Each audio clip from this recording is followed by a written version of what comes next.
So, alrighty. Without further ado, we will begin. So, as I said, welcome. During the course of this evening, we are going to give away 3 $50 gift certificates that will be good on our website or in store. And in order to win the gift certificates, you must be present at the time that we do the draws. And Tang, I'm going to try muting you again. If you can leave that off, that would be fantastic. That way we don't get any feedback right now. Much appreciated. So with the draws, Heather will be going and looking at whoever is in the participants list at the time. She will do a random draw, and then we will be giving out the gift certificate. Always something that's very fun. Sometimes we give out physical prizes, but we decided it would be nice this time to do a gift certificate so that you will be able to purchase anything that met your heart's desire. So the first thing I wanted to do was to give you a little bit of insight into how did the shawl happen, how did the KAL come about, and so on, because I don't know about you, but I always really love getting that little bit of background, finding out what was in the designer's mind, and how did they get there when they decided to do whatever it is they decided to design. So the Staycation shawl is actually a series that we started last year. Last year, a lot of us couldn't really get away for vacations. The pandemic was not quite done in some cases. Travel was a little more challenging. So we decided that we would have a summer road trip shawl so that everybody could take a virtual trip wherever they wanted. And the goal of the summer road trip shawl was to make it really easy if you actually were on a vacation so that you didn't have any challenges in terms of the pattern.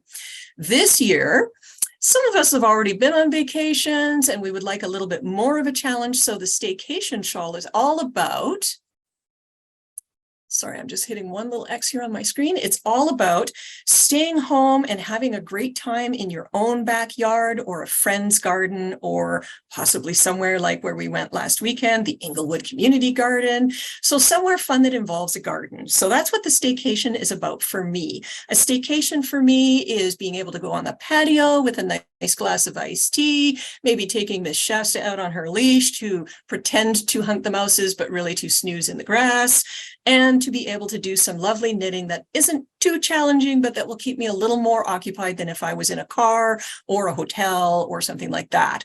So that's where the Staycation shawl was born, was in this urge to have something really nice and pleasant and fun to knit in the summer that would give me something that was changing regularly in terms of what my hands are doing, but that isn't so hard that I've got to go, oh my goodness, I've got to be focused, no TV, no nothing, because let's face it, some of us do our staycations in front of Netflix. Naming no names might look an awful lot like me. And there's also BritBox and all of the wonderful murder mysteries on there. We will not talk about the fact that my version of the shawl has an error in it somewhere for me to know and you to guess, because there might have been a murder mystery involved at the time.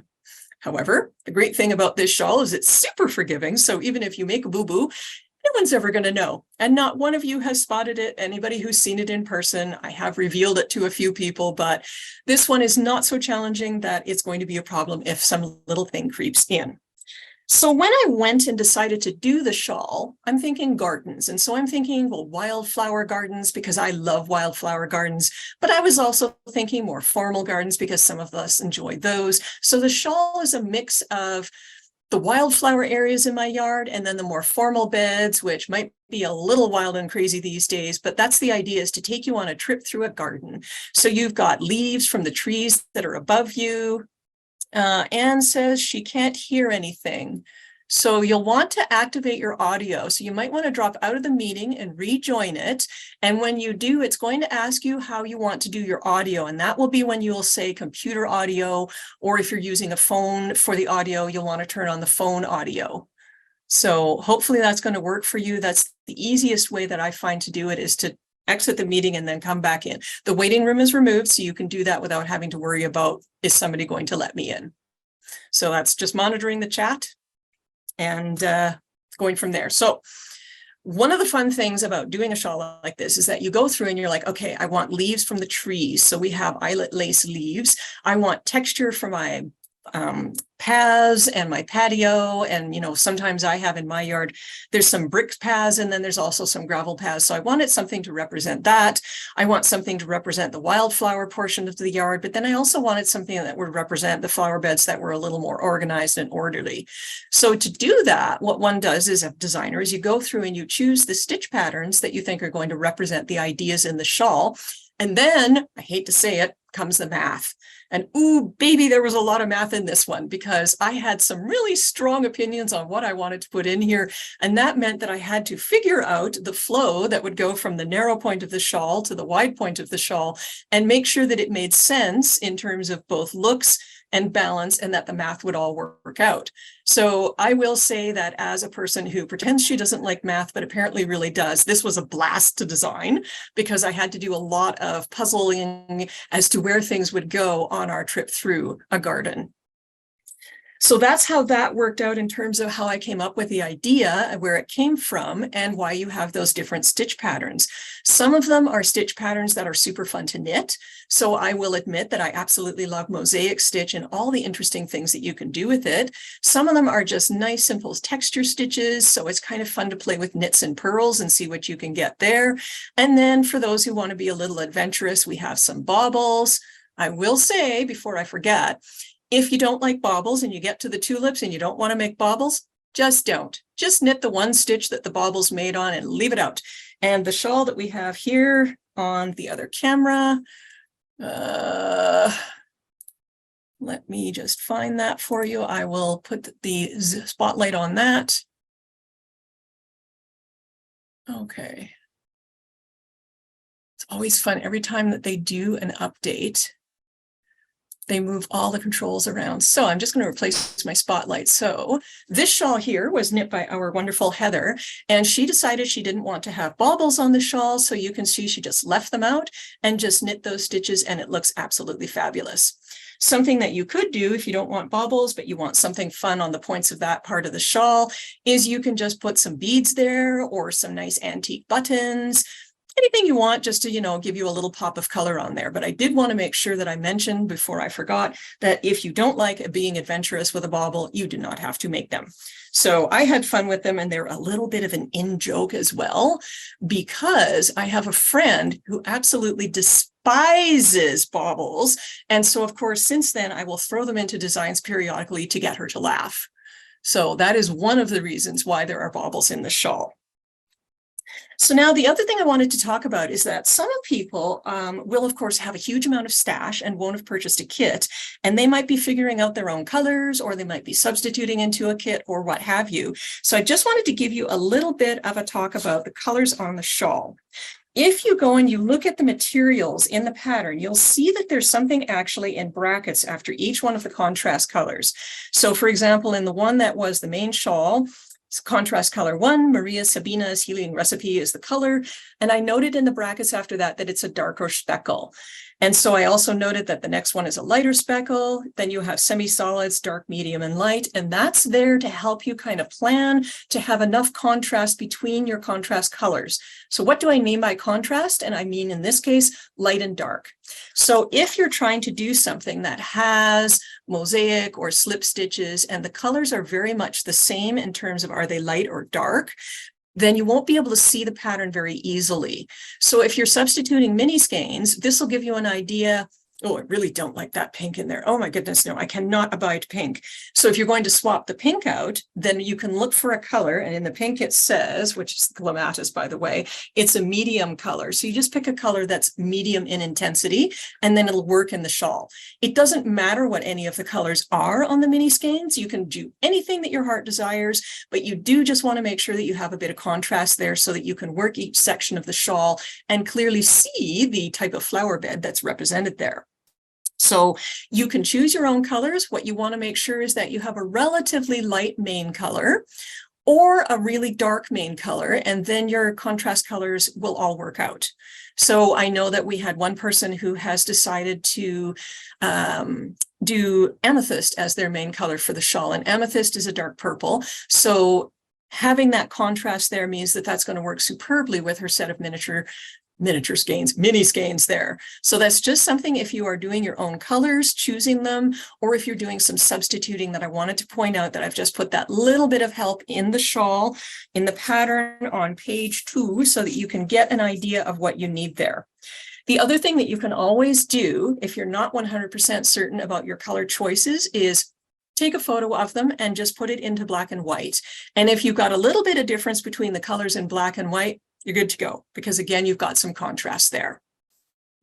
So that being said, we have gone through the beginning introductions of our Zoom meeting, and that means, Wendy and Heather, I think that we should draw for a gift certificate. So I'm going to let Heather go through, and she's going to pick out somebody here, and then she will come on and announce who has won our first gift certificate.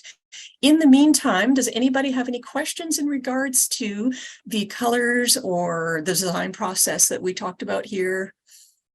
I can see lots of people knitting, which is fantastic.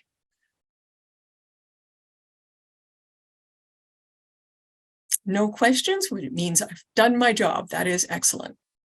Hey, Caroline, the first winner is Judy Reside. Congratulations, Judy Reside. Yay! That's so fun. So what we're going to do is we're going to get your name. And Wendy, what's the easiest way for you to award the gift certificate? If Judy can shoot me an email, I will just issue it right through the system by email. Perfect. And I think I have Judy's email address, but it wouldn't hurt to send it to me anyway. Yeah, just to make sure. I can just do that afterwards, right? Yes. Okay, perfect. Thanks. And thank you very much. You're welcome. So if Heather, if you can pop Wendy's email address into the chat, that would be fantastic. And if in doubt, you got excited, you were knitting like crazy and you forgot to write it down later, you can always just email through the main website. They come to us, we'll know what it's about, and we will be more than happy to facilitate your gift certificate. All righty, so this brings us to what I wanted to do in regards to some tips and tricks on elements of the shawl. So I'm going to change my screen here to spotlight my little camera here.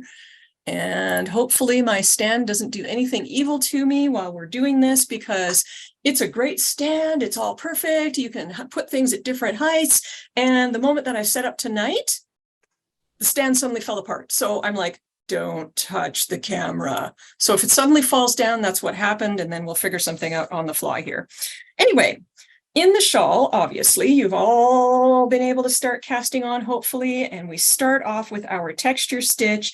And something that I wanted to talk about in regards to the texture stitch is what happens if something super exciting goes on your TV and you put your knitting down to pay attention, or Shasta suddenly tears off through the shrubberies going, my God, I've caught a mouse, or something of that nature, and you come back later on and you can't figure out where you are. This is something that I do all the time. And what I try to do if I have to put my knitting down, and I know that I'm going to do that, is this is a stitch pattern that is done in sets of 4 rows. So I will try to complete the 4 rows of the stitch pattern before I put it down. However, that doesn't always work out. So how do you know where you are in something like this? Well, there's a nifty little trick, and I'm going to show it to you with this little swatch that I've done here. And it is in a larger yarn so that hopefully we can see it a little bit better. And this is the start of the shawl, and we're here. And sometimes in these points, you're like, all right, which is the right side, which is the wrong side? In my case, Indy has stolen all of my progress keepers, so I have no progress keepers at this time, unless he decides to throw one in my water glass as he zooms on by. Super frustrating. Who knew that kittens were going to be so annoying with knitting notions? If I had realized, I would have locked them up before he got his little paws on them. Anyway, so you're looking at this, you're not sure which is the right side, which is the wrong side, you don't know which row you ended on. There is a really nice, easy trick, which is to turn the knitting over so that it is facing away from you, the point of your needle. So you're looking at it on the back side. This is the row that you just finished knitting. And what you do is you read this row. So you look at the stitches. And so the last stitch knit, we had a knit, purl, knit, purl, knit. Go to the stitch pattern for that. And when you do that, what you're going to see is that we stopped, in this case, on row number 3. So that would tell me that when I go to start knitting again, that I start with row number 4. So this is a little trick that I use all the time because I am so notorious for setting my knitting down, thinking that I know where I am. I mean, I even have a piece of paper sitting beside me so I can write what row I am on, and I never remember to do that. But this is a way that works really well, is just to read the last few stitches of the row there, and that'll tell you where you are when you set this down. So that's a super handy little thing that you can do. The further you get into this shawl, because it's an asymmetric triangle, angle, you're going to find the easier it is to know at least which is the right side and the wrong side, because the angled side is going to be the right side. That's where your increases are going on. In this case, because this is where my row is starting, and I know that I'm starting on row 4 is a wrong side row, that makes sense, and you can see this edge is straight too. But if you weren't sure where you were, reading that little bit of knitting there will make a big difference and help you out in terms of where you were. So again, sometimes with garden knitting too, I will set it down, I will have a sip of my nice beverage, I will admire some flowers, and then go, oh rats. So just take a look at the last few stitches of your knitting, and none of the rows are identical. You'll be able to tell where you are. Now, when I say that, none of the rows are identical. 2 of them are actually rows of knitting. So you put a garter row in there. But if you had a ridge right underneath your needle, and then you had garter stitches on your needle, you would know that you had ended with the second row of knit stitches. So this is a little tip that I'm passing along because this has come up a number of times recently. And I was delighted to be able to give some advice on what I like to do for that. So that's my first little tip and trick. It means that you can set your shawl down with a lot more confidence and pick it up again later on without having any issues. So now, the next thing that I wanted to talk about was the slip stitch borders. Why do designers put slip stitch borders on shawls? And you can see that the slip stitches on this shawl here, this is the one that Heather knit, actually make a nice, smooth, tidy edge. So it's one way of giving you a border that behaves quite well without having to make it fancy and fiddly and, you know, doing a lot of, I guess the only word that's coming to mind right now is cavorting with your needles. So it's a nice, smooth, easy way to provide an edging on your shawl. And then the other thing about it is it actually helps give the shawl some structure because there's only so much ease on the slip stitch edge. So this is why designers will quite often put a slip stitch edge on a shawl, is it both gives you structure and it gives you a nice, clean, easy to make finish.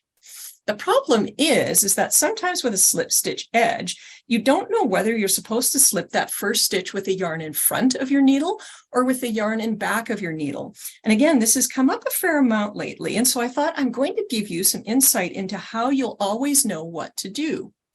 So we have a swatch that I have prepared here with our slip stitch edge, and this is going to give us a couple of different things as we go through. Let's move this shawl so it's not in the way.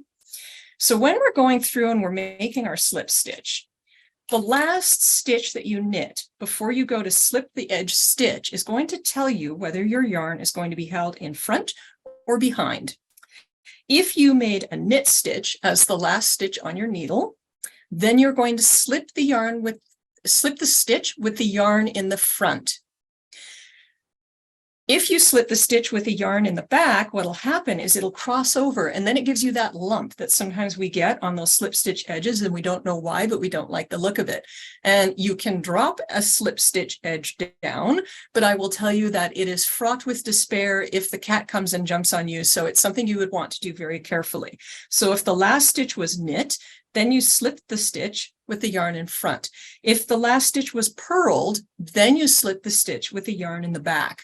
And it doesn't matter what the pattern is, it doesn't matter what you're knitting, when you're slipping an edge, that's the rule of thumb. If the stitch was knit, slip with the yarn in front. If the stitch was purled, slip with the yarn in back, and you will never get those little cross bits on there, because those were the bane of my existence back, oh, I don't know how many years ago now, but it used to drive me absolutely nuts when I would get a few of those in there. And it's literally simply because I slipped it with the yarn in the wrong position. And like I say, you can drop down and fix it, but it is fraught with terror, because if your edge suddenly gets away from you, it's really hard to fix, and then we're tinking. The other thing that I wanted to talk about is, how do we deal with this when we are working with two colors? So this is a big, huge swatch that is actually taken from one of the patterns in this shawl, and it's the Italian garden border chart. So I have put a little garter border on to keep this from rolling up. And then what I have done is I have knit 1, 2, 3, 4, 5, 6 sets of rows up. So I would be about to begin row number 13. And I have to slip the first stitch, but I'm going to be changing colors. So the way that we do that is we're going to pay attention to what we do with the yarn that was on the needle here first. And that row before ended with a knit stitch, so I'm going to slip with the yarn in front. So I get my needle under there and I slip my stitch, and now I've got this yarn hanging out here and I don't want it hanging around in the front of my knitting. So what I'm going to do is just pull it between the two needles, and now it's in the back, it's out of my way, and it's not crossing over your slip stitch border. Then when you pick up your next yarn that you're going to work with, all you have to do is start working with it, but bring it up in front of, to the right of, from underneath, whatever terminology works best for you, of the other yarn. And there's a reason for that. And the reason for that is it gives you a nice tidy back edge. So along this slip stitch edge, let's get this up as high as we can, give it time to focus.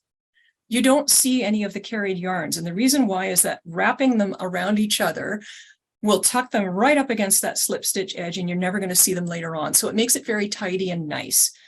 So let's just get these knit here, and then we're going to look at what we do with the next stitch and slipping when we change our colors again. Tried not to make this swatch too big so that you guys didn't have to sit there and watch me knit forever. And of course, technically, I am in an air-conditioned building, but I was foolish enough not to leave my door in the correct position. So my office is actually super warm. So the yarn is a little bit sticky right now. Oh, and of course, it doesn't help that my swatch balls. Okay. See how beaten up they are? This is because a 5-month-old kitten got into my knitting bag and he stole all my swatches. So he's evil and bad. And boy, I can't wait until he grows out of that.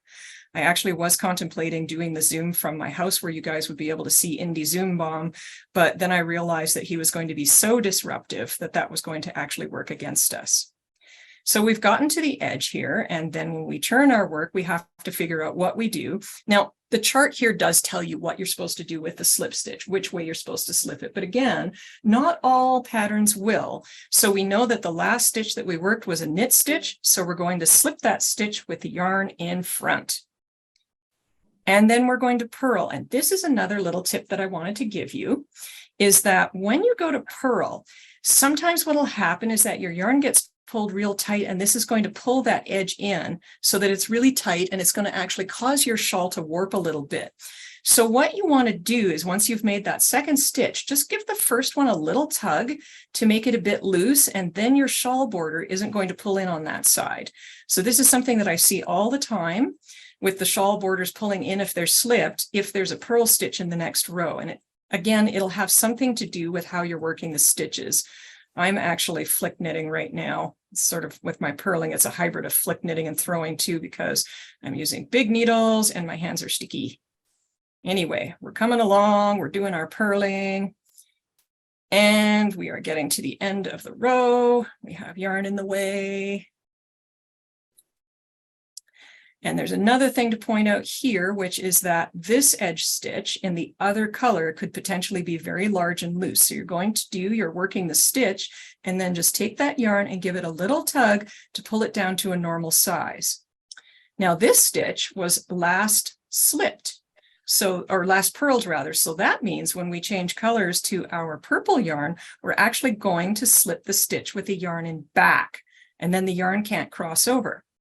And again, what we're going to do is let that color go now that it is done, pick up our next color, and it goes underneath or to the right of the previous color, and then we can start working our row. So what that's going to do is give you a nice tidy front to your work, and it's also going to hide your carried yarn right up against your slip stitch border. So the carries are actually these little bits of yarn here, but it looks like the slip stitch. So you'll never see them later. And it's a nifty little trick that you can do, because a lot of people, when they're working with two colors, especially if you're working a mosaic there where you have purls and knits, you're going to want to know what to do with those colors. And that is a nice little trick that keeps it all clean and tidy and allows you to work the section of the shawl without having to worry about where is my yarn going and how am I dealing with it.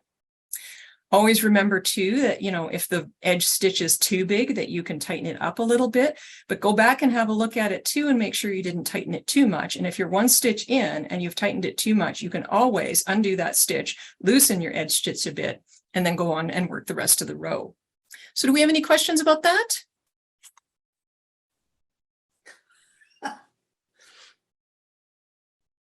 I hear somebody.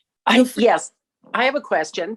So when you're doing your first little, like the eyelet things, so your first stitch is always going to be the previous color, correct? Oh, okay. So that's not on the eyelet thing. Yeah, that's actually, if you look at the chart for that, yeah, you're absolutely right. So when you look at the Italian garden border chart, you'll notice that the first stitch in the row is colored with the previous row's color. And that's because you're carrying that up by slipping it. You're not actually working it. Sometimes in patterns, the pattern designer will not actually indicate that. And then it can be really confusing because it'll be like, well, that stitch is in the other color, but it's a slip stitch edge. How does that work? And it's just simply that the designer hasn't actually put it into the pattern. This was pointed out to me, oh, I don't know, some years ago by a student. And I was like, oh my goodness, that is an important thing to put in there. So I always do that on the charts that we have so that you'll be able to see the slip is in the previous color. So you can see that on here. But yeah, it does carry it up a stitch, and that makes it look a little bit different in terms of what the border looks like on the one side versus the other side. So you'll see the slip stitch edge lines up on this side with the pattern that's inside the work, and it doesn't perfectly line up on this side. Right. Okay, good. So one of the things about mosaic is that it is a little bit weird because the color does, because you're only working one color at a time, but you're doing something that mixes colors, it runs right to the edge. And then if you have a slip stitch border, it puts a jog in there. There are ways that you can get rid of the jog, but to be honest, once this is knit, it's not really going to show drastically because you've also got an increase there too, which is going to also move that set of stitches a little bit. So you see that little arc that's going on here? That's because we have an increase here and a slip stitch. And when you block it, you'll never really notice it again. So let's look at Wendy's beautiful shawl. And we can see that once she blocked hers, that it looks very nice and straight. So while you're working it, it might have that little U shape there, but don't let that get to you. Now, I will note that Wendy did something interesting on hers, which is that she slipped her edge a little bit different from what I was just describing. And this is not to say that, you know, I'm giving you my ideas about how to do it. It's not to say that you can't change it. So what Wendy's done is just carried the color around, which is actually quite pretty. And it's just a different way of handling the edge. If you want to be a purist and not have any color carried around, then you can just do it the way that I described with you're going to slip and bring that yarn around the front and between the needles to get it out of the way. So lots of things that you can do to change up the looks on slip stitch edges, but that is some helpful hints if you want to keep it nice and smooth. The other thing about this is that this is mosaic knitting. So you guys will be doing mosaic, but this is an interesting one because it mixes stocking stitch and garter stitch, which gives you a really different look to the mosaic. And so I've had sometimes people say, well, that isn't mosaic knitting. No, no, no, no, no. Well, actually it is. It's just an interesting blend of stocking stitch and garter stitch. So mosaic can be knit with all stocking stitch. It can be knit with half and half stocking and garter, and it can be knit with pure garter stitch, and it just changes the look of it. Now I have a shawl here, and you guys are getting a sneak preview of the next design. And this is mosaic work here that's all garter stitch. So it gives it a different surface.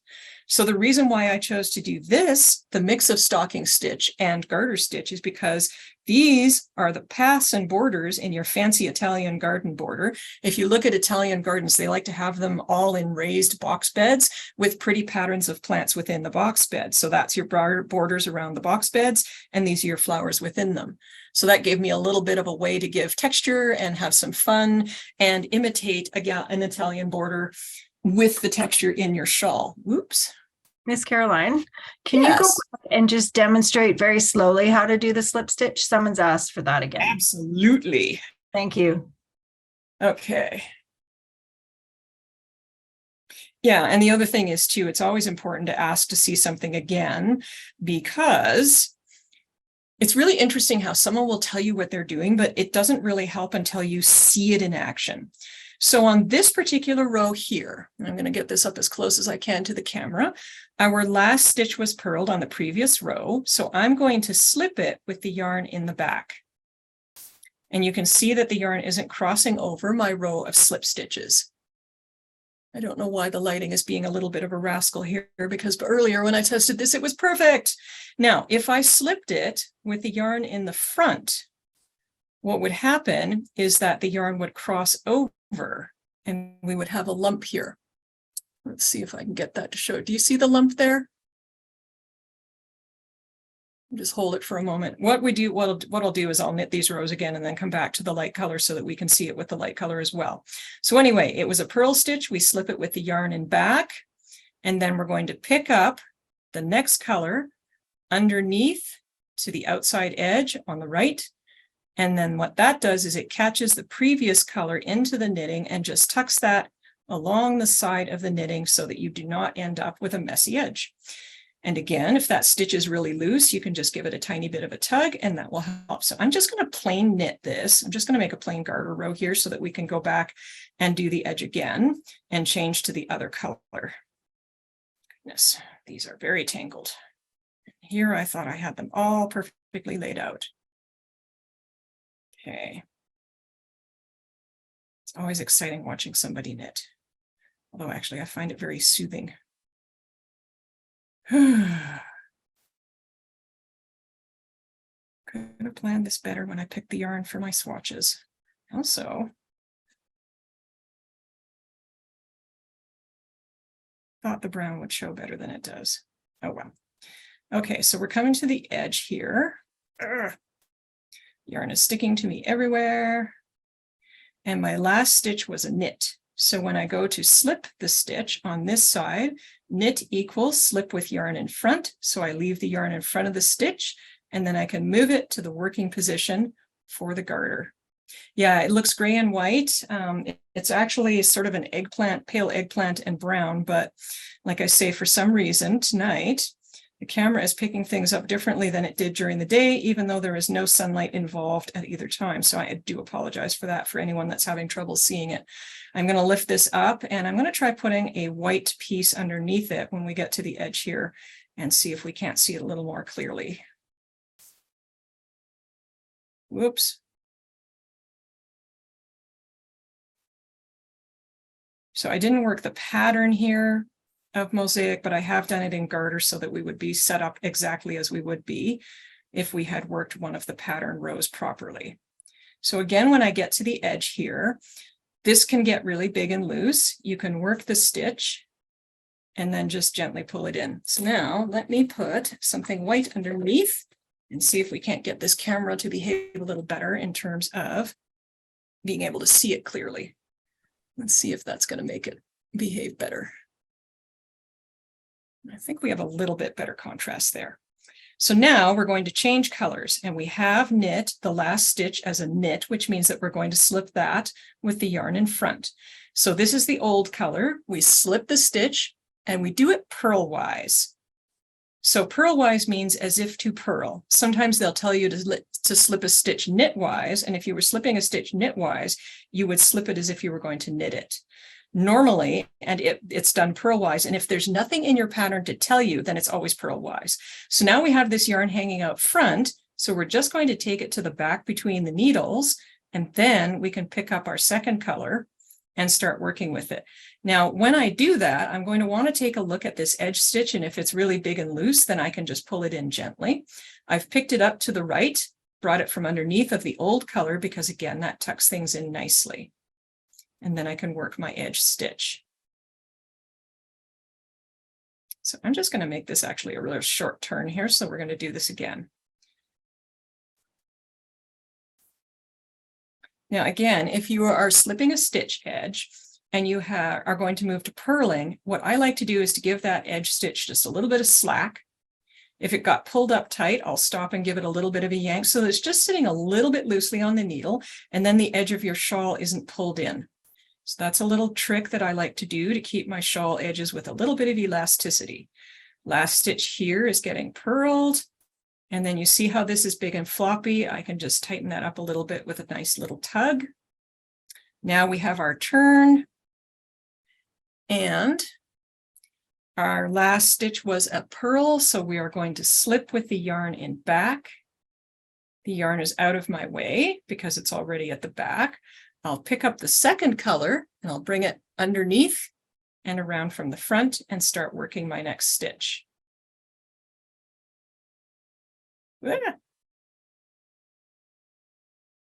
So you see how this has gotten all big and floppy here? Again, I can just tighten that guy up until I knit that. You'll sometimes find that you worry about your edge stitches being really uneven or a little bit tight or a little bit loose. When you block, a lot of this evens out. The other thing is that on some of these rows, you're going to end up with slipping right at the edge. And it's really common for this stitch on the edge to steal a whole bunch of the yarn. When you block this, that's actually going to pull back into where it needs to be for the slip stitches in the mosaic, and your edge will look just fine.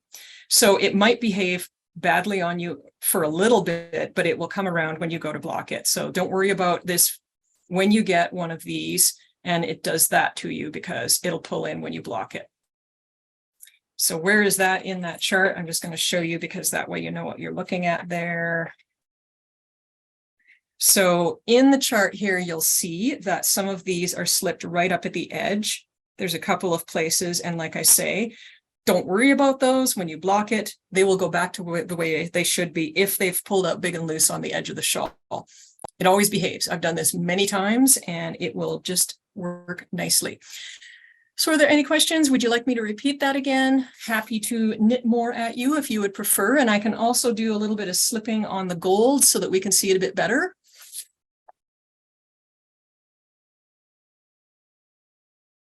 We'll actually pick this one up and just make sure that you guys saw it clearly and that anybody watching the video later can. We'll do it with the gold one. So with this, our last stitch was knit. So we're going to slip with the yarn in front. And then we just take the yarn to the back and go ahead and work. If the last stitch had been purled, then we would want to slip with the yarn in back. What does it look like if I do that? I'll go ahead and I'll knit a couple of stitches, and then we'll have a look at the edge here. And bringing this up, you see the lump on the outside edge? That's how you get those, is it was slipped with the yarn in the wrong position. So if you're able to catch it early enough, you can just go tink back and redo the slip with the yarn in the correct direction. So at the front, if it was knit, at the back, if it was purled. Okay. Caroline, there's a question. Do we catch floats at all in the Italian garden section? No. So the glorious thing about the glorious thing about mosaic is that it doesn't require you to catch any floats. Normally, mosaic patterns are done with as few slips as possible and never more than 3. There are rules that are broken once in a while with those patterns, so that somebody might do a mosaic pattern where you're slipping 4 or even 5, but even then you wouldn't have to worry about catching them in as long as it's no more than that. But in this case, it's 3. And actually that reminds me of something I'd like to show you guys about that. So I'm really glad that question was asked. All right, I'm just going to tink this back. I'm going to show you about spacing them out so that you can see that. Because there's a little trick. This one is not your like absolute novice level mosaic, because you are indeed doing a bit of slipping more stitches. So here we are. We have our stitches. We are going to slip 3 stitches. Always do it purlwise.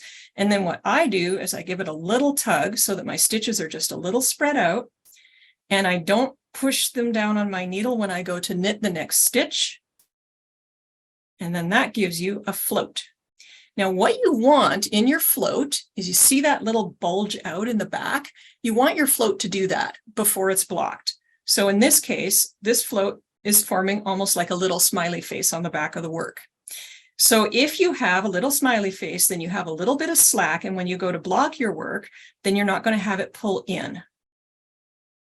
So again, we're going to slip some stitches here. 1, 2, 3. I always spread them apart on my needle, knit my next stitch, and make sure I have a little bit of slack there. You see the slack in the float? So that it's making a little bit of a U shape, or in this case, it's a hoop, but it's got some slack. If you accidentally pull it tight, you can always just stop and give it a little bit of tug so that you've got that little bit of slack going. See the slack there? This shawl here has mosaic with a slip of 3, and you see how once it's blocked, they are nice and flat to the surface. They're not sticking up anymore. The other thing that's really interesting about when you're slipping the floats is that you'll notice that one is lying below the other and one seems to be a bit longer than the other. So the first time you work your way across that row, slipping those stitches, you get a nice smiley face U shape. And when you go back on the wrong side and knit them, the float will look shorter. It's okay. It will always look like that. And what's happening is that some of what's going on is that it's being taken up in the switching from side to side on the needle. So I'm going from slipping the stitch to then knitting the one that's in the white, and then bringing the yarn to the front again of the work, and then bringing it to the back and knitting the stitch. And you've got this S shape for that second set of floats. And that is simply going to block out just flat. It is normal. It's what you expect to see. So having a bit of slack in there means that your yarn will still allow you to move the shawl pieces around, but it won't stick up. So it lies nice and flat once you've blocked it, but it gives you that little bit of elasticity that's nicer. So when we look at our swatch here, we see the same thing that we did there, except you can see that my floats are sticking up because it's not been blocked. So they're kind of flopping around. They're a little bit of a smiley face. So there's a little bit of a drop down there. And that's what I want in terms of tensioning my floats with the 3 stitches. Then you see the second one. So the first one is when I worked across on the right side. Then the shorter one is when I worked across on the wrong side and I was knitting the stitches. So that would mean we've done these ones. We're coming back, and what we want to do is we want to knit all of the brown ones and slip all of the purple ones. So I come along, I move my yarn to the front so that I can slip those, and then I move the yarn to the back so I can knit the next one. So you see how I spread the stitches apart, but, and I really wish I hadn't chosen brown for this because you can't see it at all, but this one is shorter than the brown one. So I'm just going to get to the end here and we're going to move to the purple so you can see it better. But that is something that's really important to know, in that doing those 3 stitch slips is leave some slack in there in the back, but you don't have to catch those floats. Now, if you were working with a worsted and you really, really hated having those floats hanging out, you could, but with mosaic, it's never necessary. True mosaic will actually try to have no more than 1 to 2 stitches slipped. Occasionally, you will end up with one like this where there's 3. So again, I have to slip my first color, and if I already have my second, they're going to get caught in each other too. So don't pick up the second color until you've slipped the first one. I did a knit, bring him to the back, pick up my second color, and now what we can do is come along and slip some stitches, and you'll be able to see this a little better. Okay, knit this one. I'm just randomly slipping here, 2, 3. So I've slipped 3 stitches. So this is our right side. This is where we want to spread our stitches out a bit. I tend to knit the stitch and give it a good yank, and then I can pull this up a little bit if I need to, but you want that loop there. So leave a little bit of slack in that, and then your knitting will have plenty of elasticity later on.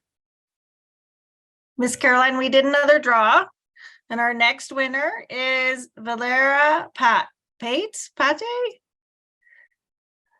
Congratulations, Valera. You have Thank won you. a $50 gift certificate. So we're almost done with this little bit on mosaic here. So again, we're coming back. We have to put the yarn in front to slip the stitches on the return row. We slip our stitches, spread them out, move the yarn to the back to finish knitting. And you see how we have 2 strands. One looks longer than the other. This is completely normal and what you'll expect to see. So you want a little bit of a smiley face on the end of your knitting there, and you will have the 2 strands that are not the same length. Do not let that worry you. It's just that the yarn is taking the path in between the 2 needles, and that's where some of it is used up. It's still just as elastic as the other, but you see how you can move it around a little bit. And like I say, when you go to block your shawl, those big loopy things that are sticking up, they'll flatten right down again. Okay, so any questions on that? Good. The last tip that I want to give you for those people who are motoring along and having ever so much fun with their shawls, and they're going to get to the tulips. And one of the things that you're going to have in the tulips is you're going to have a lot of yarn overs. There are a couple of places in here where the yarn overs can actually cause you a little bit of an interesting thing to happen. And there are some spots in here where it has on this shawl. So what we're looking at is a trick to help you prevent this little thing that's happened here, where the holes, oh, this is actually looking really good, Wendy. There was one I found on here where the holes weren't the same size. There's one. So you'll see here that the hole on the right of the stem is larger than the hole on the left of the stem. And the reason for that is that the yarn takes a different path if you're moving from a knit stitch, yarn over knit stitch, or knit stitch, yarn over purl stitch. So there is a trick that you can do to make sure that the holes on both sides are the same size. This is really common too with shawls that have a triangular shape where they're doing an increase, 2 increases, and a spine in the middle of a pure triangle shawl. And if you're doing that, quite often the holes on one side of your shawl are going to be a different size from the other because of the way that the yarn travels. So what we want to do is try and make sure that all of these are the same size because it gives symmetry to the eye, and then one is very happy. So to do that, there is a trick. So what you're going to do is you are going to make sure that the path the yarn takes is the same for both of the yarn overs that you're doing. And so now we have a white swatch. Yay, white swatches. This should be easier to see.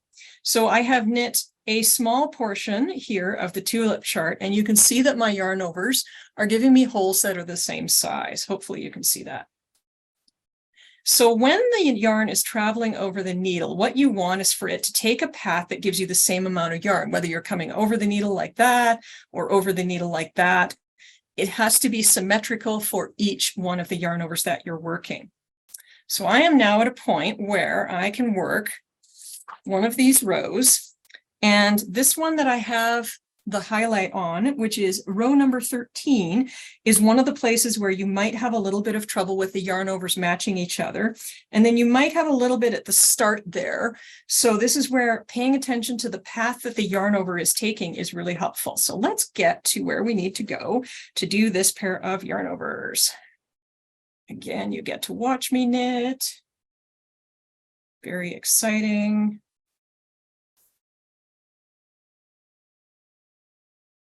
So you'll get this issue happening a few places with this particular tulip because we have the reverse stocking stitch backing, and then we have the knits for the petals and leaves.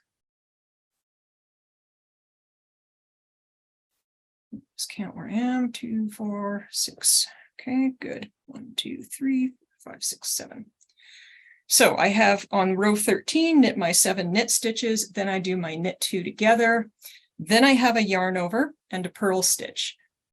So what happens if I do my yarn over like this is that I've got my yarn coming a long way around the needle when I go to make this yarn over and make the next purl stitch. So I have a long yarn over here. Now we need to do some stuff. I'm just going to knit the cable instead of getting my cable needle out. I'm just going to knit 3 stitches here. Then what we have to do on the other side is we do a purl stitch, a yarn over, and a knit 2 together. And so the instinctive way for an old-timey knitter like me to do this would be to just bring the yarn over the needle and make my knit 2 together. But the problem is that this yarn over is considerably longer than this yarn over. So this one wraps all the way around the needle and this one does not. So there's an easy fix on this, which is instead of just bringing the yarn over the needle, what we're going to do is wrap the yarn around the needle and do the knit 2 together. So that's going to give me the same path for both of these yarn overs. That's the reason why your yarn overs sometimes won't match in size, and you'll see this all the time in shawls. All the time. And it's something that used to drive me bonkers, but finally I figured it out on my own. And then later on, there's some really great tutorials that you'll find online. And it's also in Patty Lyon's most recent book of tips and tricks. And she has some good diagrams there. One of the things that you'll notice when you come back to these yarn overs is that they are going to be reversed on the needle from each other. So one of them has the front leg of the stitch at the back, and the other one is on the needle as you'd normally expect. Do not let that worry you. We just come along, and when we get to that yarn over and are going to work it, it's on the needle backwards. It can drive you nuts to do it. If you don't like it, just reseat it on the needle. Or what you can do is just knit into the back leg, and then the yarn over will behave exactly as if it was on the needle properly in the first place. So you don't need to let that slow you down or worry you. You don't have to twist it, just knit into the back leg of the one that's not seated properly. Then we get to the next yarn over here.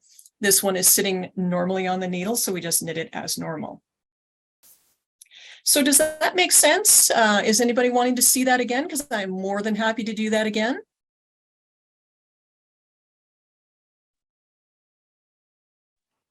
Yes, I'd like to see it one more time. Yeah, so I you're figured wrapping so. it from you're wrapping it from the back, right? Because that's always Yeah, it's always driven me crazy on my triangular shawls. It's so annoying because you have that beautiful spine and your stitches are all even, and then why are your yarn overs not the same size?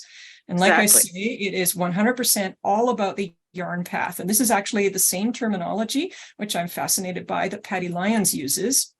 And you'll find plenty of videos online about this too. And there's also terminology that gets really weird because some people call them yarn forward versus yarn over.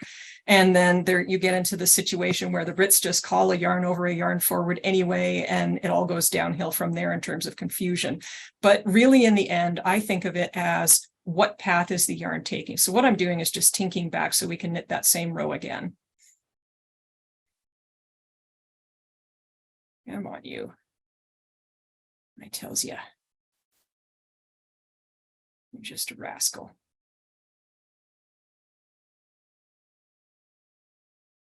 And by the way, if you don't want large holes when you're doing yarn overs, then again, change the path of the yarn so that it doesn't go all the way around the needle. So that'll give you a shorter path and gives you a smaller hole. So I happen to like big holes in lace. I want them to show well. And especially when you're knitting with a round yarn like Socknado, it's always a good idea. So we have got our 7 stitches, and what we have to do next is a knit 2 together. So let's do our knit 2 together. And then we have to do a yarn over, and the next stitch is a purl. So we could either just bring the yarn over the needle and purl it, and that gives us a short path. See how, look how small that yarn over is. And then the next one that we come to will also give us a short path if we do it as we would expect to. So now the 2 match, or in the case of wanting a nice big hole, we would wrap that around the needle, which gives you a full wrap around the needle to do this purl stitch. So what we're doing in order to do our yarn over is we're bringing the yarn between the needles to the front and around the needle to the front again to make the purl stitch. And then when we're going from the knit stitches, so I've knit my 3 cable and I'm going to go to a purl. So I'm going from a purl to a knit. Again, I have a choice about what's the path that my yarn is going to take. So I could bring it between the needles and wrap it all the way around, which will give me a long path that matches the one I did on the other side. Or if I had chosen to do the short path, I would just bring it over the needle, and that would give me a short path. So on this yarn over here, I wrapped, remember, I brought it all the way around the needle and then back to the front again. So it actually went like this. And that's exactly what you want to do in this situation, is that you want to make sure that your path goes all the way around the needle. So when I was moving from a knit to a purl, I had to wrap it like that. When I'm moving from a purl to knit, I wrap it like that. And that gives me the same length of yarn around the needle, which gives me the same sized hole in the knitting later on. I can definitely put a video up of this, and I think I should because it's a really cool thing, and put it on our YouTube channel, because I'd like to start putting some short videos that would help with these sorts of things that you can reference without having to watch the whole Zoom again. But was that helping to, to run this through again, or would you like to see it a third time? That was on line 13 of the tulip pattern.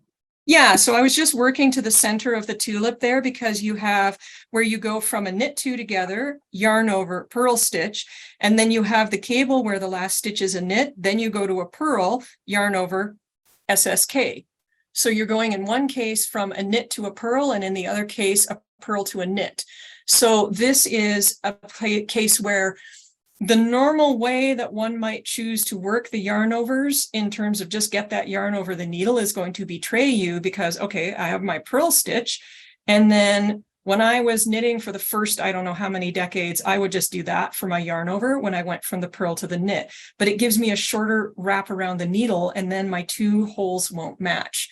So this is what happens with these stitches in the center spine, is that you're not getting the same path on each side of that center spine, and it's why one side will be smaller than the other. So if I want them to match, I have to match the path. And in this case, because I went all the way around the needle with the last one, I have to go all the way around the needle with this one. So is that clear? Excellent. I'm seeing nodding.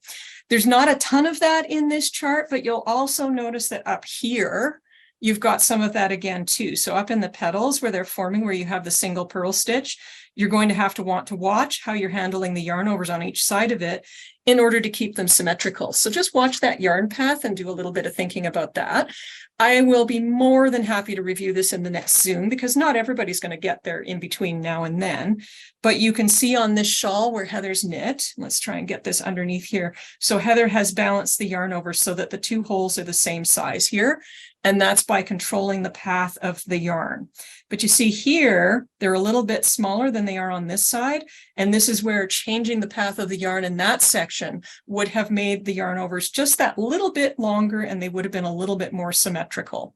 So paying attention to the path the yarn takes on both sides of the point of the tulip will help you to make them exactly the same size. Of course, I am going to give you the also cheap trick, which is that it really doesn't matter. But if you're like me and it bothers you, then that's the trick to fix that. So with that being said, that was all the tips that I had planned for tonight. I know that I have given you a nice long description of all these things. If anybody would like to have the written out version of how to do this, just email us, because I actually do have it written out and would be happy to send it to you. It's just that little tip about those yarn overs. And like I say, I wish I discovered, well, okay, it was before Patty Lyons did this, but I wish I discovered some of what Patty Lyons was doing a lot sooner, because if I had, then I would not have had to figure it out for myself. And I diagrammed that puppy out and I was measuring yarn and trying to figure it all out. And then Patty Lyons comes along and she's like, well, it's just this. And I'm like, dang it. But like I say, she's a great reference. I would love the written out version of that, if you wouldn't mind. What was that? I would love the written out version if you don't mind. Just send an email to the website. The info address will work. I will get it. I will happily send you the written out, because all of us learn differently. And sometimes it's easier to get it from text than it is from a video, and vice versa. So, you know, like I say, I am more than happy to share this, because I spent some years, this must have been when I was doing a ton of lace shawl knitting, probably, I don't know, 10 to 20 years ago. It drove me nuts, and that's when I figured it out. And then, like I say, now in the days of YouTube, you're getting more and more videos to help. Caroline, So with the tips finished, I was just going to say we have our last prize draw. can I interject for a moment, Caroline? Yes. If you write out those directions, I'd be happy to put them up in the Ravelry thread. Oh, smart. Yes. All right. I will send it to Wendy. She will put it up in the Ravelry thread. The other thing that we will do is we can post it into the Facebook group for Ancient Arts. So we'll put that in a post there as well. So if you're not a Ravelry person, you'll still be able to get it off Facebook. And like I say, you can always email it. So we've got some great questions, and that was going to, while Heather is figuring out our last prize winner, I'm going to go through and answer some of these. I am What seeing about adding colors, Caroline? Like adding a new color or adding new yarn? what I do is I just leave a tail and start knitting with it, but there is a nice way to handle it if you don't want to leave the tail to come back to later. And that is go look up Stephen West's Weavin' Stephen method. And basically what you're doing is you're just catching the tail of the yarn in as you knit. And it's a great way to just knit the tail in without having it be on the stitches itself. The old-timey way my mom used to do it would be she would just take the tail, fold it in with the rest of the yarn, and then she would knit. And so you'd have two strands being knit for a short distance, but you can see that. Weavin' Stephen is really clever, and it's a funny little video too. So definitely go and have a look on his YouTube channel for Weavin' Stephen, because he's such a character. Somebody has asked how much the gauge actually matters. I would like a smaller shawl, but the sample I knit this afternoon was almost an inch short with the recommended needle size. If your shawl is smaller, you will not run out of yarn. You will have more left over than I did. So if you're making a smaller shawl, if your sample is shorter, then you will not run out of yarn. If your swatch comes out and it's bigger than what we have as the gauge in the pattern, then you definitely might have a problem. Now, I always build in at least an 8 to 10% margin in terms of leftover yarn. And we weighed the yarn from all the test knits, and it ranged between about 8 to 15% of the main color left over when the shawl was done. So there is a safety feature built in for people who go a little bit off gauge. If you want to make it smaller, you definitely can by using a smaller needle. It'll still be a really nice shawl, and you will have extra yarn left over. If you want to make it bigger, this is where you might run out of the main color, because you could put it on a really big needle and make it lacier than the original. Nothing wrong with that. It'll still be beautiful, but you will need a third skein of yarn if it's a lot bigger. So little variation in gauges with shawls. There's always a margin built in with a designer who is thinking about that kind of thing. And there certainly is with mine. And I know that some of mine, people have knit somewhere around 20% bigger, and they've, been able to cruise in and not run out of yarn. This one, you've got, if you're oversized, you've got about 8% margin. If you're bang on the gauge, you've got somewhere between 10 to 15%. You could even add some extra rows or something, but we'll worry about that later. Let's see what we've got for any others here. I'm just going to interrupt, and Trina Haney is our final winner for tonight. Congratulations to Trina Haney. $50 gift certificate. Make sure to email us and we will gladly set it up for you. Now we have another question. If you don't want a bobble, what do you do? So the neat thing is, instead of spotlighting this, I'm just going to hold this up, is that the stitch that has a bobble symbol is actually just a single stitch. And if you don't want the bobble, just knit it. Because once the bobble is done, you'll be right back to one stitch again anyway. So you can just knit it and ignore it. You can sew something there later on if you want, or you can just leave it the way that Heather has, but that's all you have to do is knit the single stitch there. So I chose to do this in a way where if you are not a bobble person, you don't have to worry about it. So you can see really clearly that Heather has just knit that single stitch and it's just fine. In fact, it even gives a nice little point to the flower. So next time we'll talk about how to make the bobble. I will say that again, I tried to choose the absolute easiest bobble possible because I hate the really finicky ones, but you can substitute any method you want in terms of knitting that bobble. It is done basically in intarsia style because you'll pick up a contrast color, but if you wanted to make the bobble in the background color, you could do that too. And there is enough margin in there. So are there any final questions before we end for tonight? If not, I would like to say thank you so much for coming and spending some time with us. I really enjoy these Zoom sessions, and I will admit I have missed all you guys. We haven't done this in a while, and it was so much fun from my perspective because knitting with others is always the best. So if you have any questions along the way, make sure to contact us. We are always here to help you, and make sure that, there are other prizes to be won. Post your progress. You can post on Instagram and on Facebook. If you want to post on the actual, hey guys, there's a KAL post as a comment, you can do that. You can go to our Facebook group and you can post in there. You can post on the Ravelry thread, because each social media avenue we're going to give a prize to at the end. Wendy, did you want to review the dates on that? Off the top of my head, the next Zoom meeting is 2 weeks tonight, the 31st of August, same bat channel, same bat station. In other words, same link. Yeah, that tells you how old I am. And the final Zoom meeting is on the 14th of September.